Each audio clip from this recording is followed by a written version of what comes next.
All right, now I'll hand it over to the reverse engineering team. Thank you. DEF CON 26. Thank you. Okay. My name is John Tarani, and I am the producer and editor of the project that we are presenting, Reverse Engineering. I've been working in entertainment for the past 15 years with a specialty in unscripted content. We're going to tell you about a great project that we've been working on, a project about you. And we're going to tell you how you can get involved and help bring the project to completion. Because after all, it is about you. So right now, let me introduce the producer and director of Reverse Engineering, Michael Lee Nirenberg. Thank you, John. Thank you, DEF CON 26, for having us to give this presentation. Some of you this weekend thought I might be a narc, which is not the case. I'm on your side. My partners and I suspect we find a receptive audience here, and so thank you again for having us. I'm at times a writer, filmmaker, and probably most known as a commercial artist in movies and TV.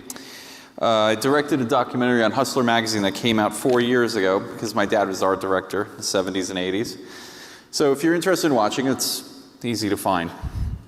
The reason I'm speaking to you today is that 4 years ago we set out to make a documentary about the history of computer hacking. And to get this right, it involves bringing it to you because this is what you do. John?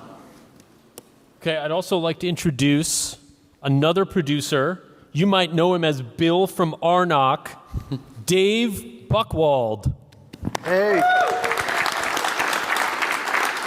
Thank you. What's cooking, DEF CON? My true given name is Dave Buchwald, and I'm a hacker, and I'm a filmmaker, and a visual artist.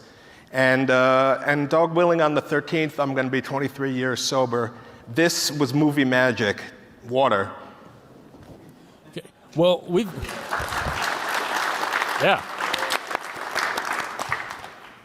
we've been working on this project. Mike, how long have we been working on this for? Funny you should ask, John. 4 years. I started when I was gifted a copy of this book, Masters of Deception. Led me to Bruce Sterling's The Hacker Crackdown, Stephen Levy's Hackers, John Markoff's What the Dormouse Said, Phil Lapsley's Exploding a Phone, and a number of others that were landmark books of the early years of this thing. So after doing the research, I found that there was no major documentary, much less a major docu-series on this subject. And so we found a wormhole in the culture, and the lane was open. So after doing the research, we just started finding people and filming them. The first being John Perry Barlow, which in retrospect turned out to be quite prescient. I've always been into tech, like many of you. I came of age in the 90s, and I was fascinated by the early web, but I really didn't get really into it until the beginning of consumer broadband in the early 2000s. At that point, hacking's infancy had just passed. Now, they're great documentaries about specific hacking moments. It turned out to be incredible resources for what we're doing. But after doing the research, we realized that there hasn't been a single film that speaks about this thing, the beginning of this thing, to the broader non-hacker world. And there's a lot of people who don't understand it, or are afraid of it, and it impacts their lives every day. Now, one of the things that made me want to be a part of the project was the connection to New York City. Now, upon meeting the hackers that we were interviewing, like Dave, most of them are New York based, and I'm a lifelong New Yorker. So while I was reading Masters of Deception, I was able to visualize a lot of the places that they were talking about. I knew about the Green Acres Mall and the Radio Shack there, where the kids would go to buy their computer parts and their modems and stuff. So I was able to visualize a lot of the places because I had already been there.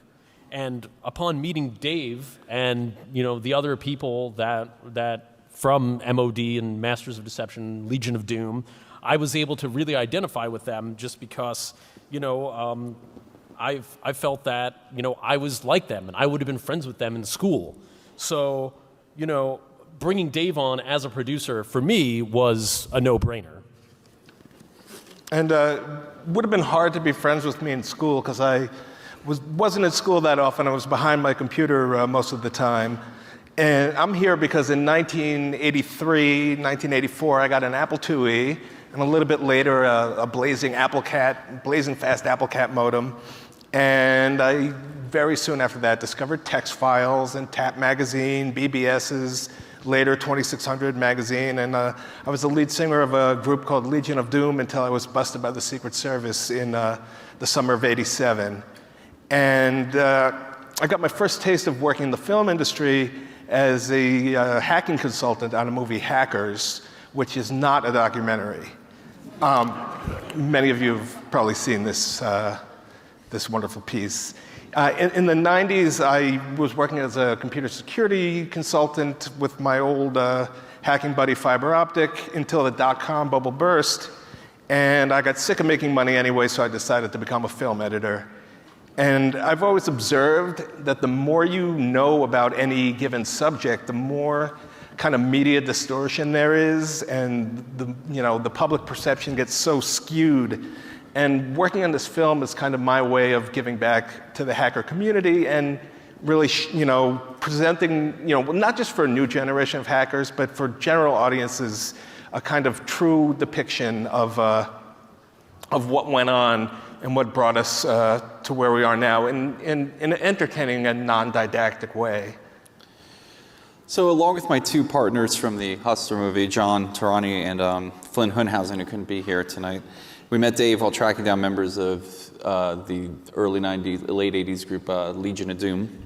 And turned out he was also in Brooklyn like the rest of us, and it made sense for him to join the team being a film editor, so he understood what we were trying to do. And it turns out to be a damn good film producer, which is how we ended up here. That's what I told him. I primarily do picture editing and producing, and I've always stayed close to my roots in the hacker world. I've been the cover artist in residence for 2600 magazine, doing all the covers since about 2001, and designing their t-shirts. And it's funny, I see so many people wearing t-shirts here that I designed, behind my little computer, so that's always cool. And it's funny what kind of started as just like an impromptu interview in my boiler room has bloomed into this like Herculean task of trying to document hacker history. So I alluded to, we're going to show the 20-minute clip, so we alluded to this earlier, but there are very few documentaries about the original hacker generations.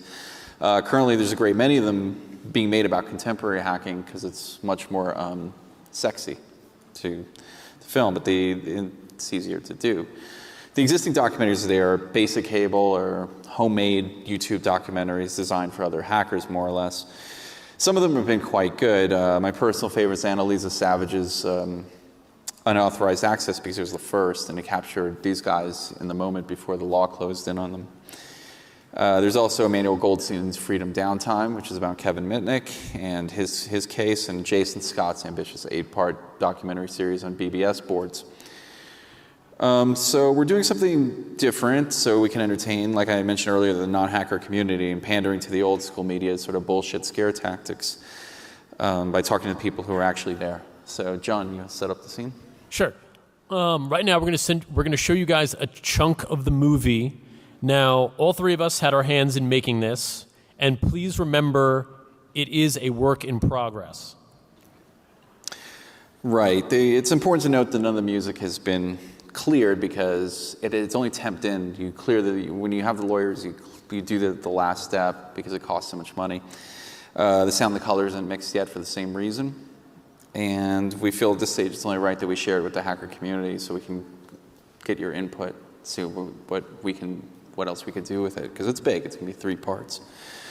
I have to watch it with you because I'm tethered to the thing. I can't walk away. So, which is terrifying.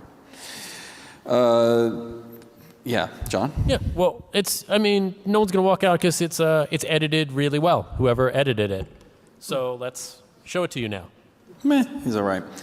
But after we're done here, we're going to explain what the 3 parts are. And we can't dim the lights because the rules. Pretend that you're in a movie theater right now. The ambiance, the chandeliers. Can we take these down, though? No. No, not. Can't do anything. I don't know. All right, enjoy.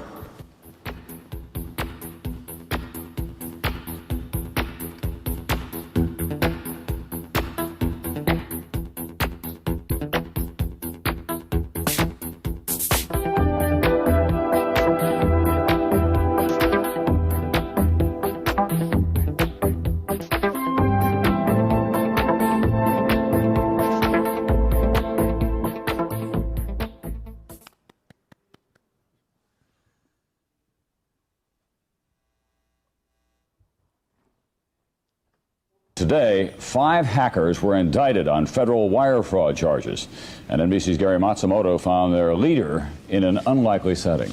That's fiber optic with a PH, described by some as a computer genius, by others as a computer anarchist. When you're a little kid growing up, you kind of feel like you don't really have any control over what's going on. As far as what was going on in the news around us, in the 80s, the Soviet Union was still a very real thing. We were worried about nuclear war. Ronald Reagan and Gorbachev are negotiating this stuff, and you're hoping it turns out okay, but you really don't know from one day to the next if one day everybody's just going to blow up. This permeated culture. It was in movies, it was in music, and it was some scary shit. Getting online and sort of becoming part of this computer underground was something that we felt that we had control over in a world that we had really no place in. New York was nothing like how it is now. It was a crack epidemic of huge proportions. Drugs in the street, violence everywhere. So you have to be constantly aware, and that sort of hyper-awareness translated into breaking into computers. And out of that came a new class of people, hackers, young people that knew technology inside out, had grew up with it, and could see the networks that were evolving right before our eyes, and could see where it was going and play with it, build around it, interrupt it. In some ways, the kind of curiosity that can only be generated inside of like a busy place like New York City.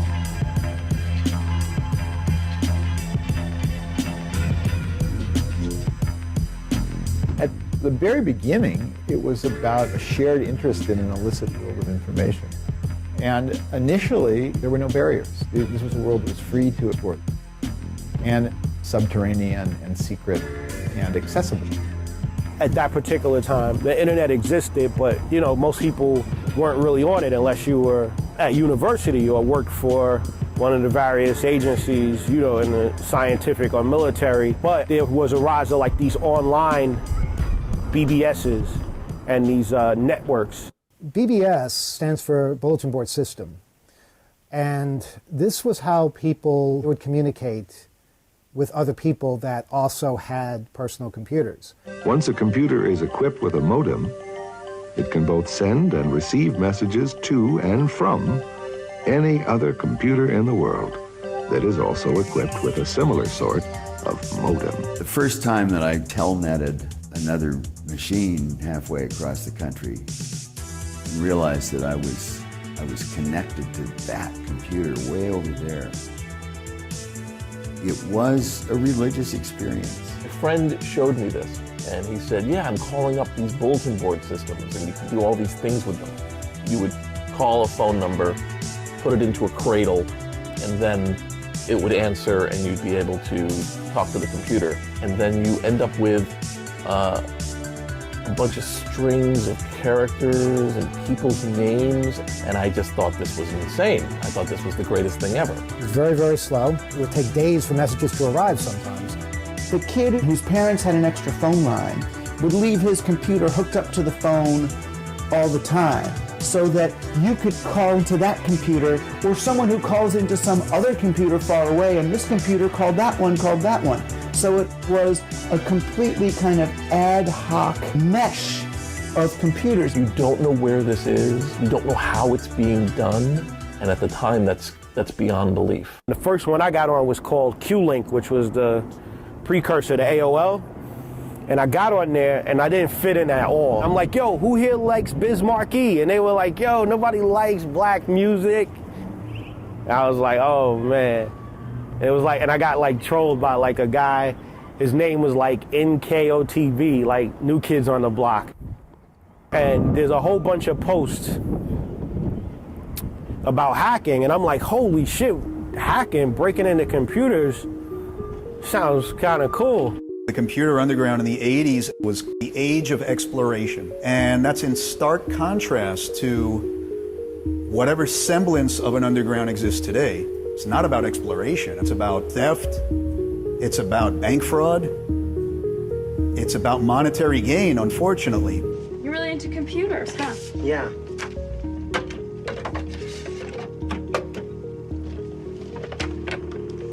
What are you doing? Dialing into the school's computer.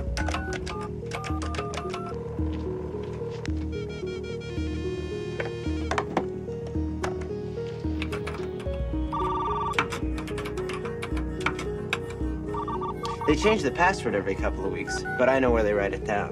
One of the biggest films I think had a huge impact on me that came out in the early 80s was WarGames, about a kid who's looking for a video game company.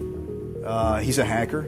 A lot of the things they show in the movie are true to life as far as how he goes about looking for systems, scanning telephone exchanges for modems, and so on. I can't tell you how many different hackers I've interviewed who said, I watched that film, I asked for a modem for Christmas. It was at that point that the word hackers, which nobody really knew in society, took on a new meaning. Hacker before had been someone at MIT AI who was a programmer and nobody ever saw them.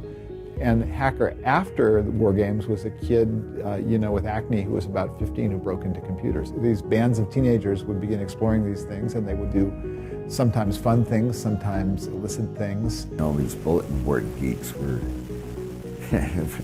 they were a funny bunch. They were basically just punkers, and if somebody took their skateboards and gave them modems, it wouldn't make much difference. It was not unusual to find a system with a default login with no password, even on some relatively important systems.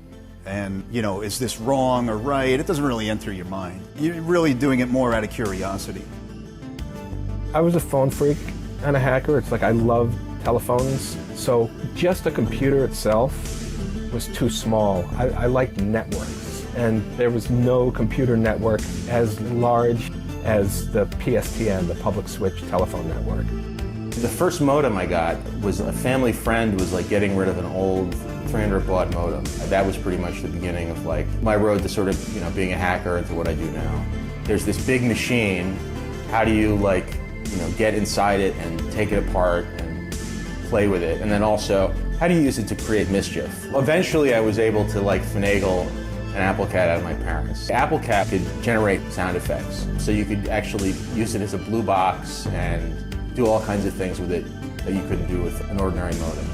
That one was life-changing because it was a very programmable modem. You could produce any tone that you wanted, including the control tones for in-band signaling on phone networks. You can basically take control, become an operator, and just do anything that you wanted.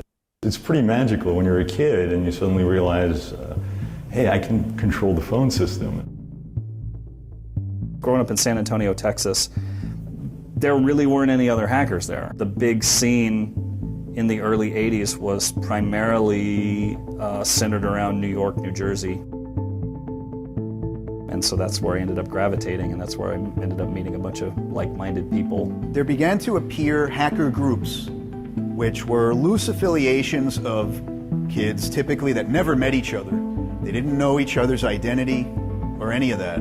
They came up with an alias, a handle, and that's how they affiliated on these BBSs. I picked Eric Bloodaxe because I read a really cool book about Vikings. It sounded cool. My first name's Eric, and so Eric Bloodaxe went from bulletin board to bulletin board around the United States. Now you have this knowledge base that's forming of systems, how to use them, and how to maintain access to them.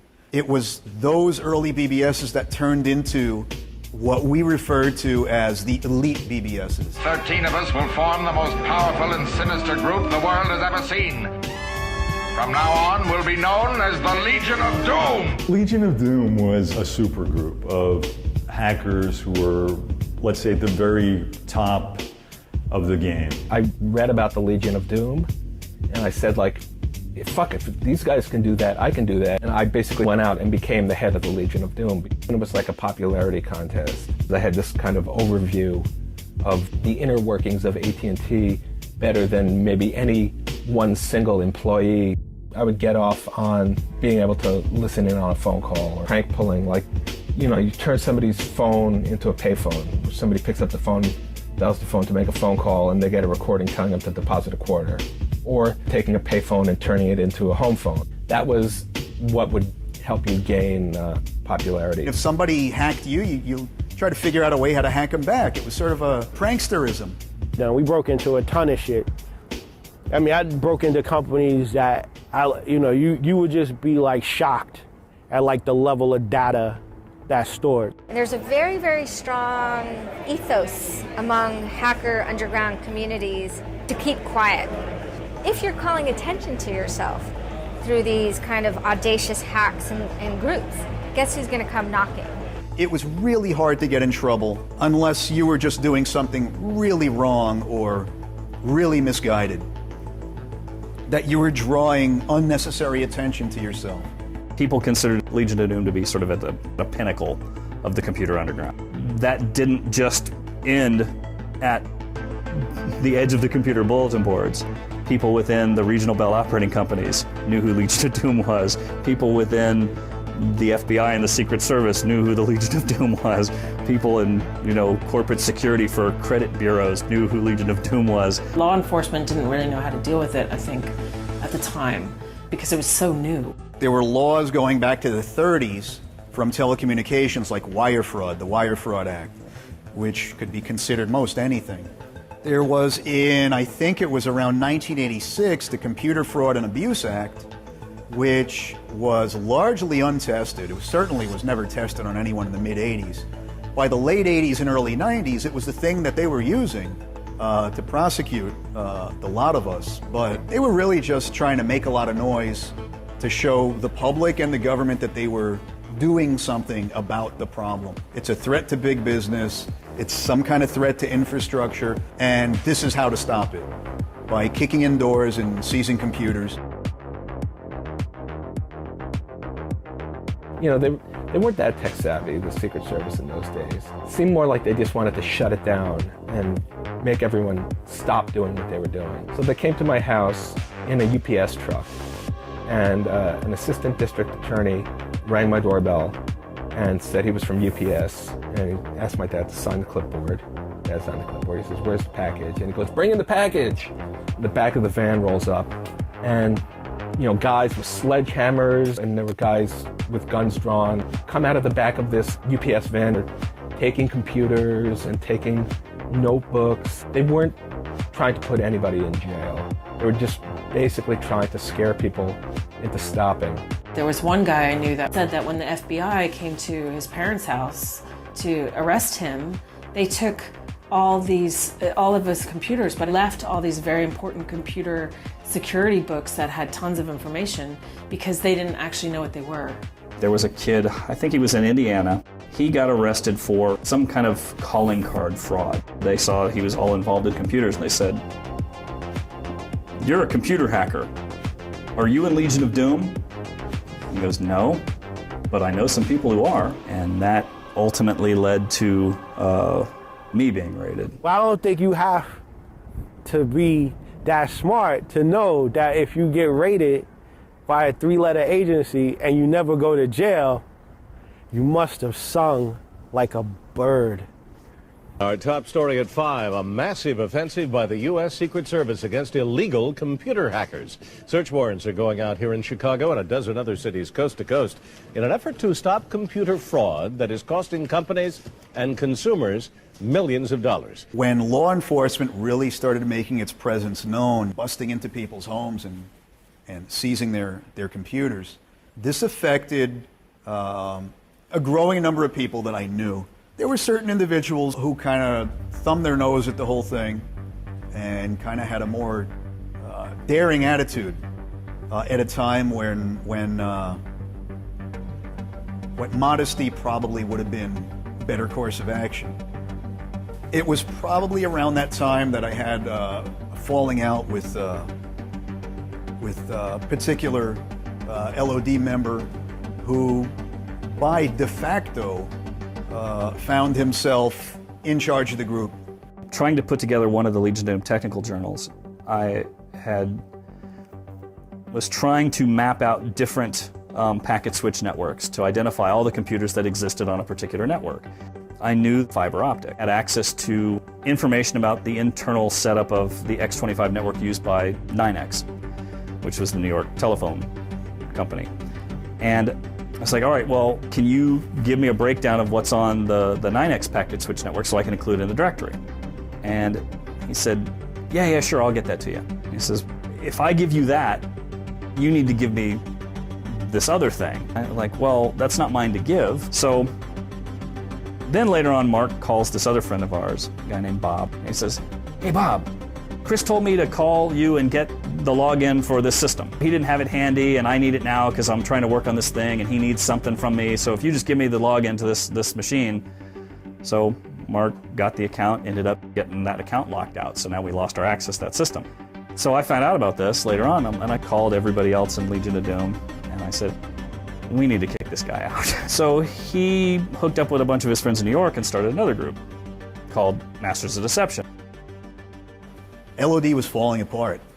People were getting busted by the government. Now, a group that we had once respected, that I myself was affiliated with, was going off on a strange path that we didn't really agree with. MOD was supposed to be just a joke, playing off of LOD a little bit, but evidently there wasn't enough room for both of us on the networks of the world, and it erupted eventually into something called a Great Hacker War, where we start trying to hack each other, which was a lot of fun, but also caused a lot of trouble. From then on out, the deal was, let's get Goggins, let's get LOD.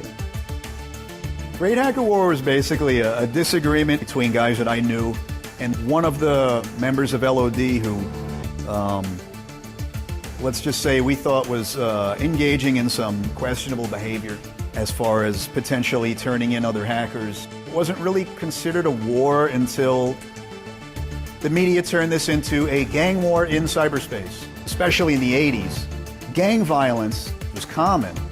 So, I mean, just writing off hacker groups as just the online version of violent gangs made it easier for law enforcement or people to visualize, oh, this is wrong, this is bad. We are experiencing a crime wave in the computer area that is just astronomical. We can't keep up. Nobody who's working in this field can keep up. This is not victimless crime. We are all victims. Well, the media needs to have a villain. And in something involving computers or technology, very easy to label somebody who is smart and a bit mischievous as the villain, because nobody's really going to be able to understand what it is they're doing, and they generate fear. The problem wasn't really ever identified. It was just sort of a speech that was repeated over and over again by prosecutors and law enforcement, that there is some kind of hacker menace. It needs to be stopped by sending kids, teenagers, to jail.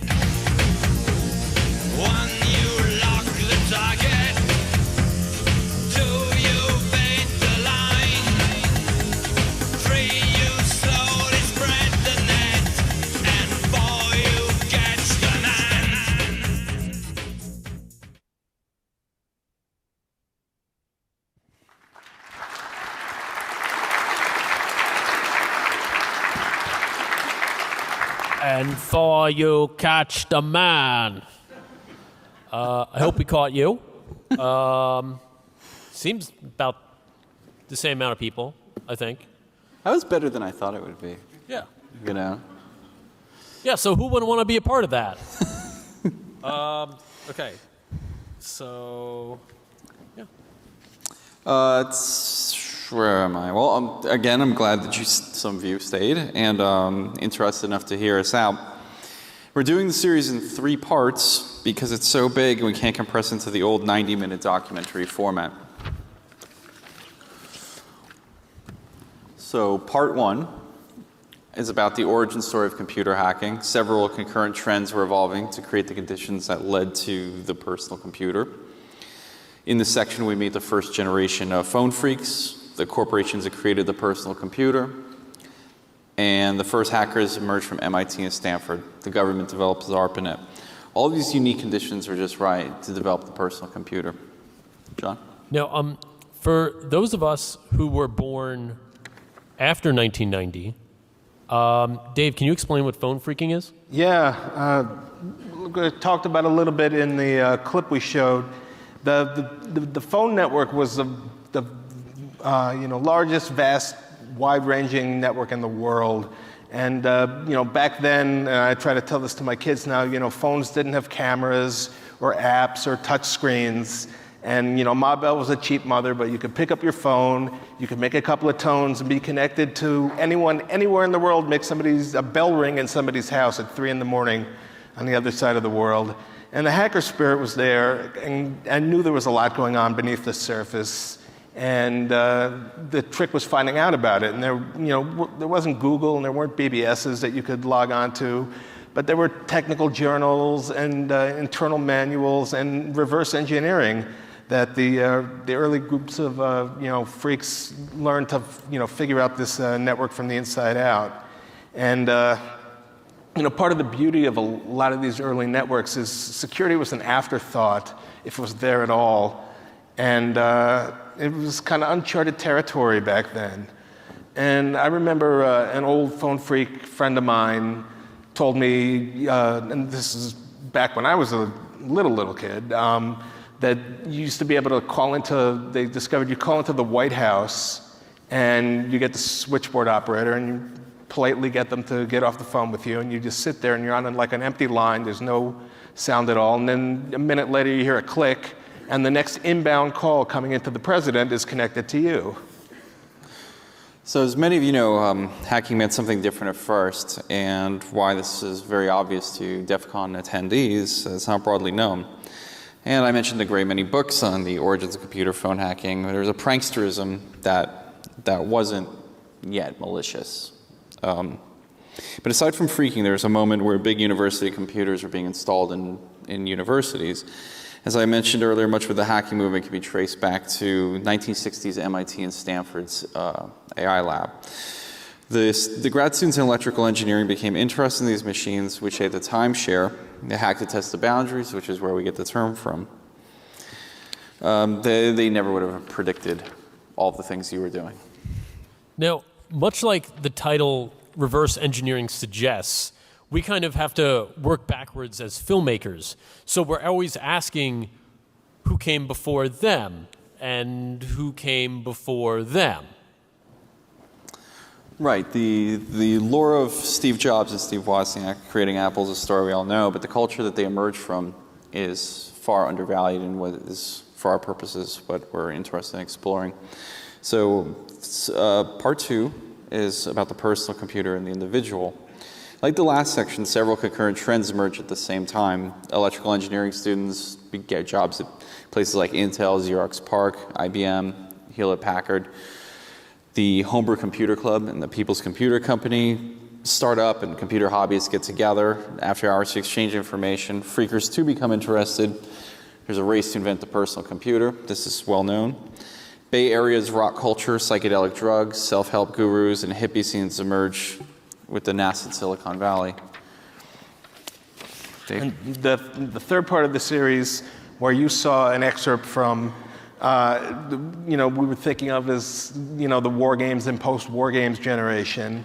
And I mean, who thought at the time that this film would come out that would kind of motivate, a whole generation of teens and preteens to get into computers and go outfit their computers with modems?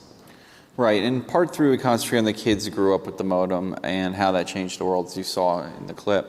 Personal computers make their way into the market and popular culture. Modems open up the early web and creating a population explosion. Teen hacker cultures emerge. Government closes in, law and arrest result, and the internet goes mainstream. So, Dave? Yeah? Can you tell us a story from when you were a little boy? Sure. When I was a teenager exploring other people's computer networks, it was a simpler time. I remember my dad used to regale me with stories about when he was a kid, they would go to the movies with 12 cents and they'd be able to take a trolley to the movies and have something to eat and go back home again. And he also used to tell me, like, 1,200 baud is the fastest you're ever going to get data to travel over a twisted copper pair. And it was simpler times, and times change. And, you know, back in the 80s, you would find, you know, systems that were wide open with default passwords or no passwords at all, with documented source code and compilers on board. And you know, we would backdoor these systems. So even if we were discovered, you know, by that point, you know, it was, you know, the point was moot. One of my favorite things we used to do is make it that if you would type P. Floyd at the login prompt, you'd be dropped down to a root shell. And, you know, these things got backed up and, you know, passed on to the you know, the upgrades of the systems as they went on. And, you know, you know, one of the things that's important to really keep in mind is, you know, a sense of history and how, you know, things like plastic whistles and punch cards will, you know, give way to, you know, teens depositing source code on open source, you know, GitHub repositories and landing these cush jobs at Google and Amazon by the time their peach fuzz is turning into neckbeard. And how each, you know, iteration of hackers gives into the next generation until, you know, we wind up here today at DEF CON 26. Right, we're almost done. Before we open the floor to questions, I'd like to make just a few points that we recognize it's an international story, and because it's a medium with time-space limitations, we have to limit it to American hacking from the late 50s to the early 90s before it becomes mainstream. So it's pretty well covered by other people after a certain time frame. And we haven't quite defined where to land it. What was happening in the early 90s with Kevin Mitnick's story seems like a good place as any, but we're interested in maybe figuring out what really is the end of the first generation of it. And it's a non-linear story, so maybe you can help us figure out where the line is. So thanks for your time, and thanks for staying. Yeah, I mean, just that, you know, we need help, and, you know, insight is important, which is why we wanted to kind of bring this out to the hacker community now, you know, while we're still in the process of taping interviews. You know, we need help finding the kind of buried stories that, you know, shape the world, that have been forgotten, and also find the, you know, the old timers before they become buried people, and kind of find the, you know, the anonymous people who wouldn't give an interview 10 years ago, and, you know, the unsung heroes, and even like the, you know, telco security dudes and prosecutors and feds that were around in that time period who helped kind of shape the perception and shape the community. So before we take questions, I just want to thank everyone for coming.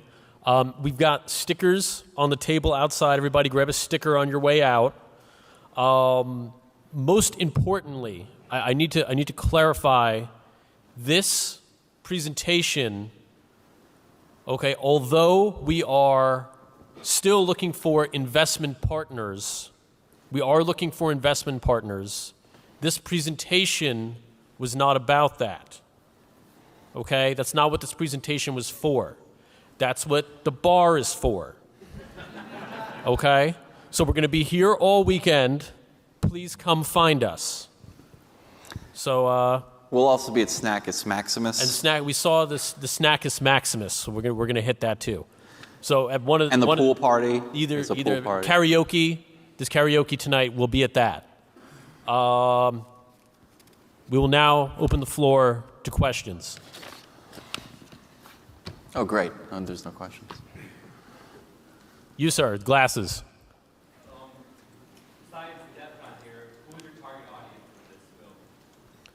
Well, really anybody. We want to put this into plain language that anybody can understand. Mike and I are lay people. We are not, right? Is that the word? Yeah. We went to a couple of other talks to see what they're like, and the whole time we're like, Dave, what the fuck are they talking about? What is this about? Oh, okay. There was a kid in here before. I just thought he was like wrestling with his pen. He kept like going like this with his pen, and I had no idea what his thing was about. So we're going to try to put it into plain language that anybody can understand. Because it's fascinating nonetheless. Yeah. I mean, from a cultural standpoint, it's aside from the tech aspect of it, it's as a cultural phenomenon, it changed the way we live our lives. Anybody else? You, sir, also glasses and beard. How far are you along in the process? Well, we were talking about this earlier. Basically, we've done about 19 or 20 some odd interviews, but we've got about 100 interviews we want to do. We've got a lot of people who've come out and said that they want to be interviewed, and so there's other people we're seeking out, and there's other people that have approached us. So it's just people are starting to find out about what we're doing. It's difficult with the whole multi-generational layer to it, and like finding people that were active in this stuff in the mid '60s, puts them in their, some of them in their 80s now. Oh yeah, we got to get the dead people. It's like we got to dig up dead people to get them. Okay, you sir over there. Hell yeah, we are. Yep. Yes. Yes. Do you know him? We could get it. I know someone who knows him. Yeah. All right. I don't think that's a hard one to get, but yes, definitely. Yes. You in the center. I saw your hand go up. What was the name of the documentary? Oh. Reverse engineering. This one? Yeah. Reverse engineering. It's fine. Boom. Who else? Anybody else got a question? Anybody got a suggestion? What didn't you like? What was not good about it? Oh, what you didn't really like? Criticism. Oh, you. Also, glasses. Back to you. As far as the target audience, I did kind of get it that's what you're aiming at. I can see from someone that didn't understand phone freak and stuff like that. You guys did a really good job explaining that after the documentary. You plan on including some of that explanation of what phone freak. Oh, hell yeah. Yeah.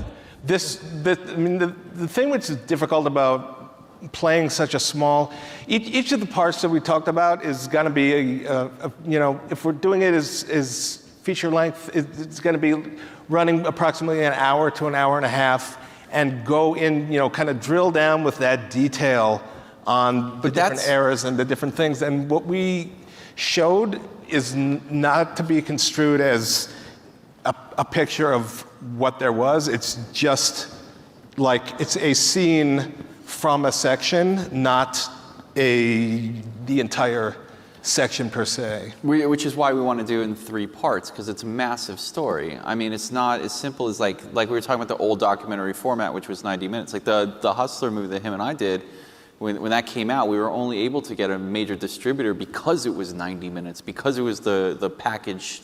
And that was 4 years ago. Now it's changed. Everything's a series now. Yeah, I mean, which is with better. the streaming services and Everyone wants a series. Looking, talking, HBO and Netflix and things along those lines, it allows for longer form documentary series to allow you to cover the big picture. Yeah, you can stretch out more. Yeah. So that was a compliment. Any more compliments? It was a compliment, yeah. Thank you. Thank you. Oh, you, sir, in the blue shirt. Is it available online anywhere to view for other people? The clip is, we're still making it.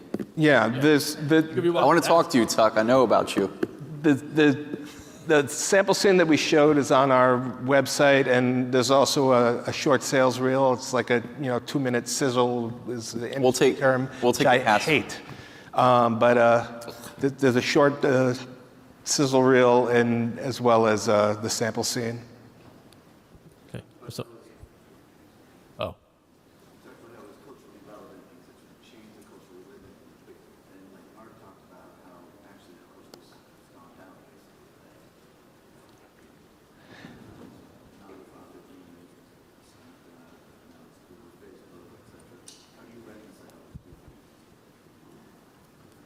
Find us at the bar. Well, We know him already. That's our man. Wait, Is that Steve? Oh yeah, that's Steve. That was good. What up, Steve? Thank you. So how do we reconcile what the sort of modern?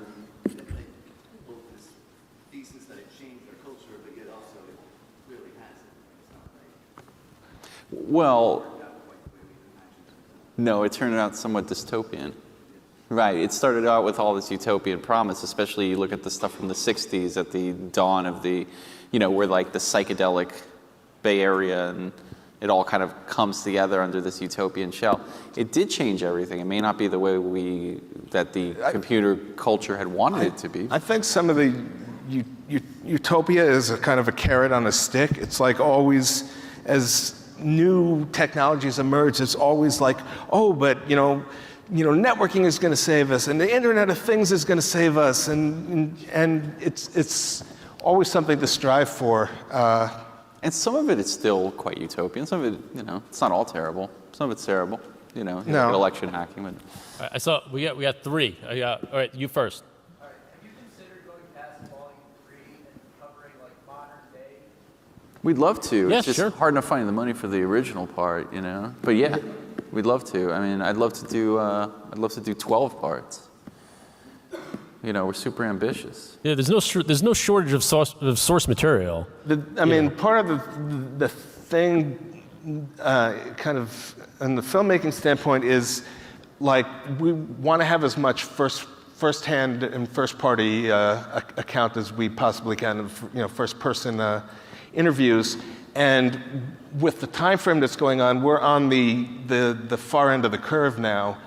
And we need to do, like we have John Perry Barlow, and we had sat down with him for 4.5 hours. That's not possible today, and it's a shame, because it would be nice to go back to him after we talk to other people and say, well, some of these other people said this, and what else can you say about this to be in a different part? And it's not possible anymore.